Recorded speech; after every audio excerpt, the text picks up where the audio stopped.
Could Mario Draghi be in a position to pull another rabbit out of the hat this week? Joshua Mahony, IG.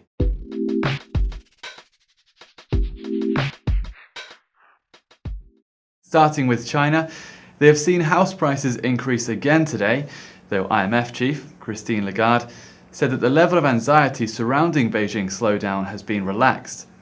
What is your assessment of economic sentiment in this area? So I think you've got to kind of pick apart the different parts of this Chinese story. One, in terms of house prices, and that also ties into the stock market. And I feel like they move in a similar kind of way. You get this sort of gambling, sort of hysterity over in China almost.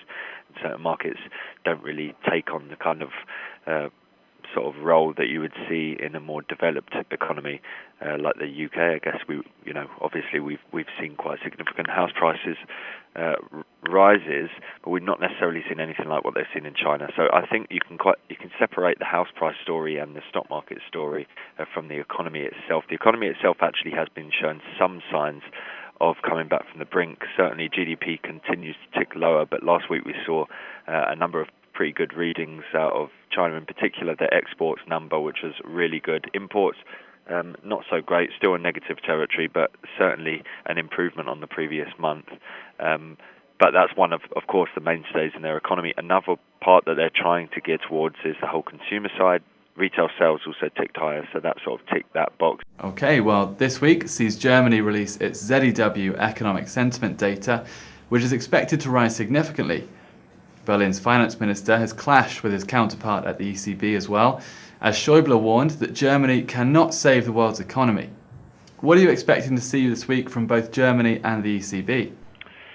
So I find it interesting that he's saying that Germany can't be there to save the world economy, because the feeling that I get within Eurozone is it feels like the ECB have always relied on to save the Eurozone. It always feels like if things aren't going well, everyone turns to the ECB and relies on them for monetary policy to try and prop them up. And ultimately, I think one of the big problems is that people should be relying more on the fiscal side of things and less on the monetary policy side of things, certainly because the ECB don't really have much further wiggle room, so to speak. So we have got that ECB meeting later in the week. I don't expect any change there, but certainly with the euro appreciating recently, it's probably likely that Mario Draghi will try and pull some sort of rabbit out the hat, even if it's not necessarily a policy one. It probably, knowing him, it will be more in terms of the sort of language that he uses around that meeting.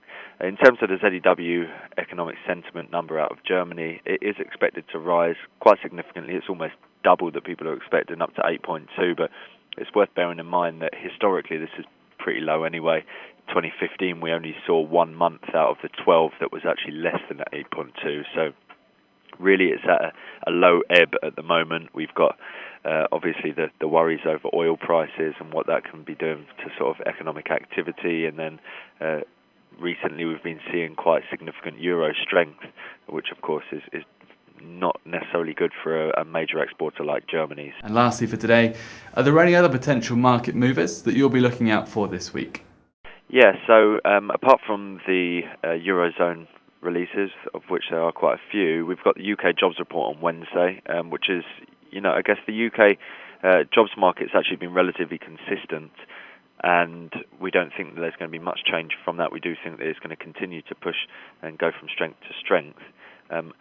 The only thing is that I guess the Bank of England really is reliant on the whole jobs market and the inflation scene, and those two really sort of paint a picture as to their outlook in terms of interest rate hikes.